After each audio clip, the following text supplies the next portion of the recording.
So, first of all, gentlemen, Mhm. I'll let you introduce yourselves. I'm Ryan Ramirez, web perf engineer at SpeedKit. And I'm Erik Witt, VP product at SpeedKit. All right.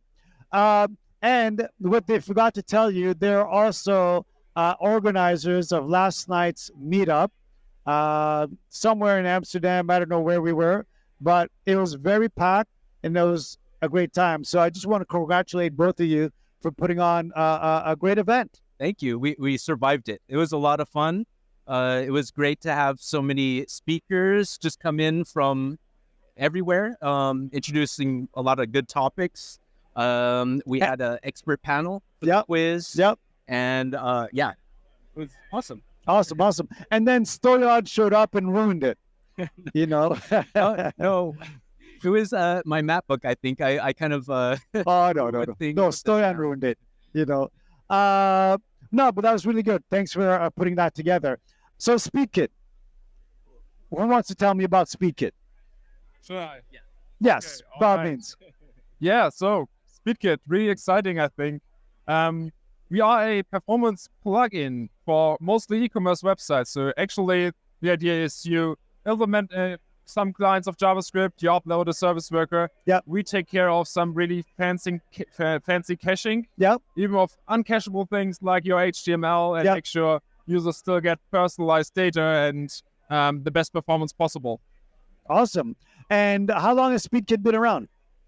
The company actually is around since 2014. So we started at the University of Hamburg, did a lot of research and like distributed databases and how can web caching be applied to those. And then we transferred that knowledge and that the science that we did there into a product using service workers. Yeah. And kind of got these caching algorithms into existing websites. Yep.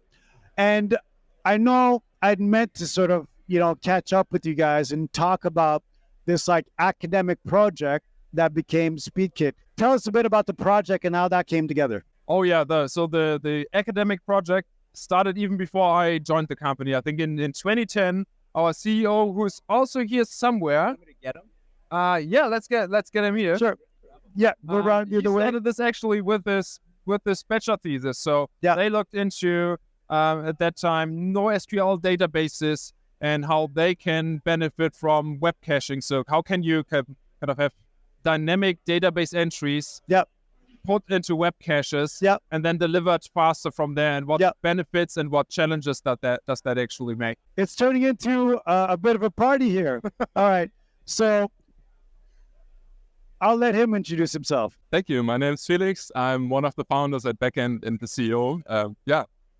Okay, so we have Backend and we have SpeedKit. So Backend is what, like the umbrella company, is that it? And SpeedKit is a product.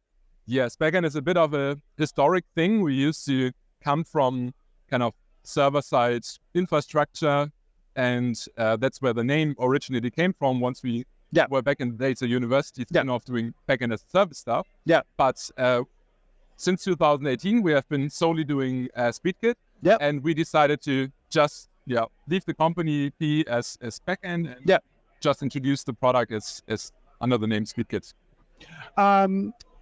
One thing, I'm going to ask you to bring your mic up to your sorry, exactly, closer. Yeah, exactly. Because I was like, I know people get comfortable. They're like, yeah, what's up? And then this happened. And it's like the audio is like, what? What did he say? Okay, all good. So, and I remember hearing that this all started as like an academic project.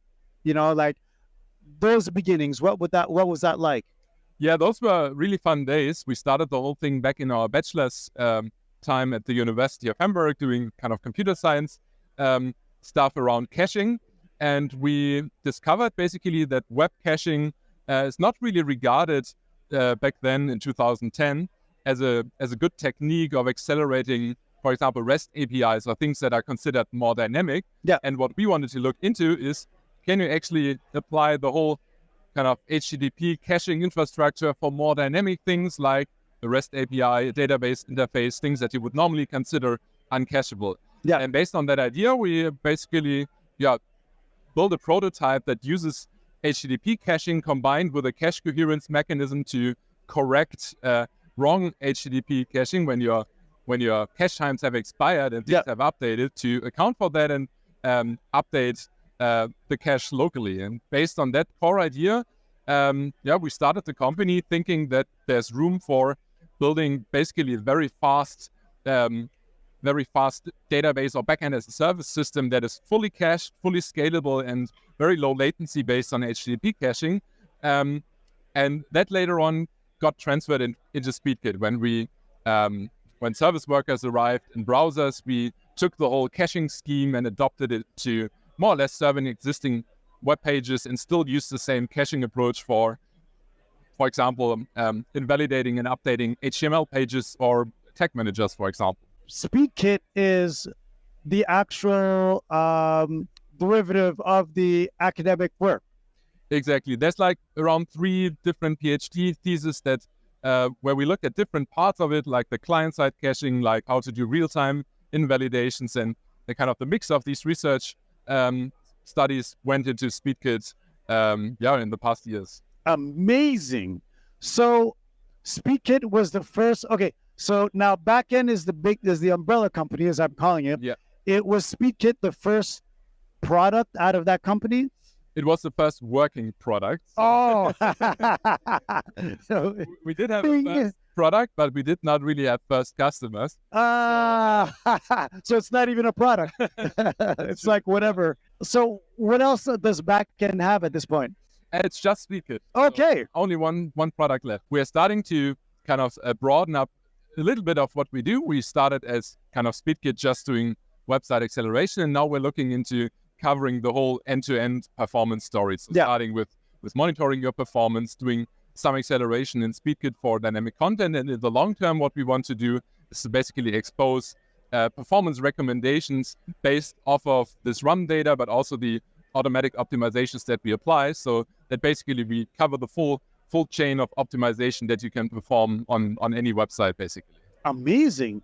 So I know, Erik, you had talked about the fact that you really targeted e-commerce. Yeah, so from a technology perspective, we are completely agnostic to the kind of page that we accelerate. So it would work for anything that you have out there in terms of websites.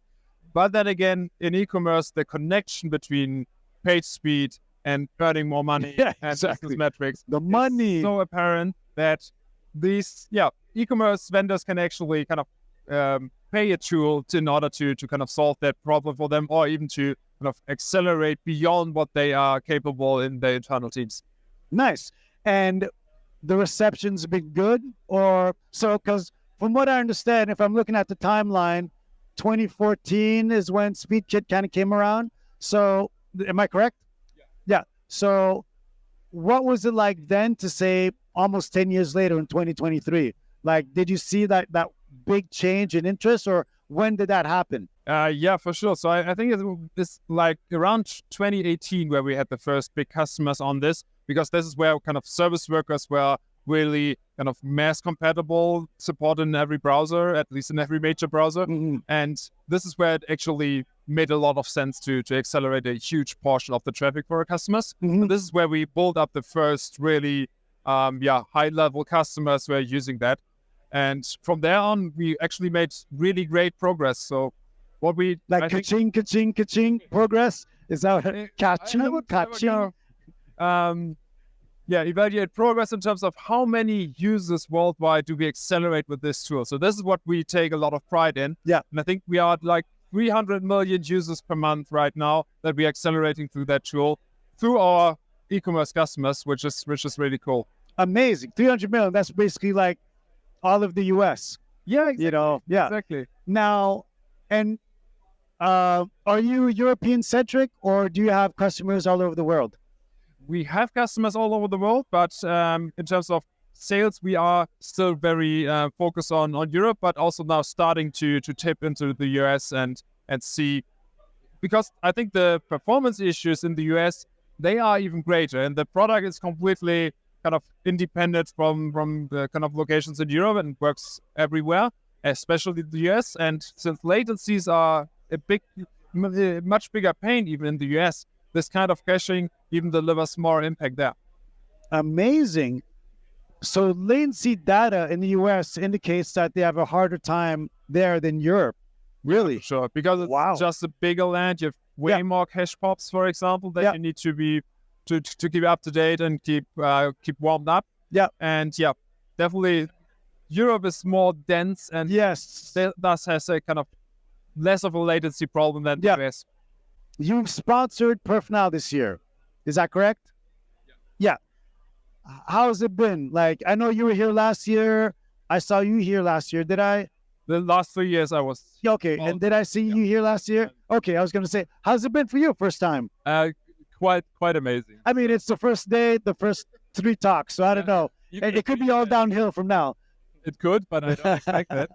Even the pre-event I found extremely like the 7 lightning talks that we had there, very high quality and also like so deep into a topic that we find nowhere else. We go to some tech conferences, but you rarely find people going into really the nitty-gritty details of depth. forward vitals and stuff. So we love that.